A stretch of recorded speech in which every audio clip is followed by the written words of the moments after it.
ஒரு நிமிஷம் வீடியோ வேறு ஸ்கிப் பண்ணாதீங்க. நம்ம வெள்ளத்தில் நிறைய ஃபோட்டோஸ் எடுத்திருப்போம். ஆனால் ஏதோ ஒரு ஃபோட்டோஸை பார்க்கும்போது தான் அங்கே இருக்கிற நிலைமையை ஃபுல்லாக புரிய வைக்கும். அப்படி ஒரு ஃபோட்டோஸ் தான் இந்த ஃபோட்டோஸை நீங்கள் பார்த்துன்னு இருக்கீங்க. இது வேறு எங்கேயும் இல்லை, சென்னையை அடுத்த பெரும்பாக்கம் நகர்ப்புற வாழ்விட மேம்பாட்டு வாரிய பகுதியில் வெள்ளம் வந்திருக்கும்போது எடுத்த புகைப்படம் தான் இது. சென்னையில் பல இடத்துல வெள்ளம் வந்தது. ஆனால் எல்லா பகுதியிலும் இந்த மாதிரி நிலைமை இருக்குமா பார்த்தீங்கன்னா கண்டிப்பாக கிடையாது. குறிப்பாக பார்த்தீங்கன்னா வெள்ளம் வந்திருக்கும்போது உணவுக்காக போராடின மக்களும் இந்த மக்கள் தான். அந்த புகைப்படத்தில் பார்க்கும்போதே உங்களுக்கு புரியும். மேலே வண்டியிலேருந்து சாப்பாடு போட்டுன்னு இருக்காங்க. அப்போ பாருங்கள், எல்லா மக்களும் அவங்களுக்கும் அவங்க பிள்ளைகளுக்கும் வாங்கி நிற்கும்போது இடையில் பாருங்கள் ஒரு குழந்தை அவங்க வீட்டில் இருக்கிற அவங்க அம்மா அப்பாவுக்கு சாப்பாடு வாங்கின்னு எனக்கு கொஞ்சம் தாங்க அப்படின்னு கேட்குற மாதிரி இந்த புகைப்படம் தெரியுது. அப்போ இந்த பகுதியில் எவ்வளோ கஷ்டம் இருக்கும்னு இந்த புகைப்படமே காட்டுது.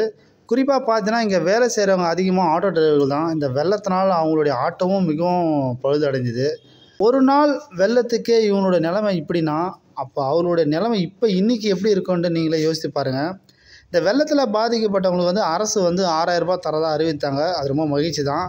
ஆனால் இந்த 6000 ரூபாய் இந்த மக்களுக்கு போதுமா அப்படின்னு பார்த்தா தெரியல. கண்டிப்பாக அரசு வந்து இவர்கள் மேலே ஒரு பார்வை வைக்கணும்னு சொல்லிட்டு என்னோடய தனிப்பட்ட கோரிக்கையாக இருக்குது. உங்களுடைய கோரிக்கை என்னவா இருக்குன்னு சொல்லிட்டு கமெண்ட் பாக்ஸில் சொல்லிட்டு போங்க.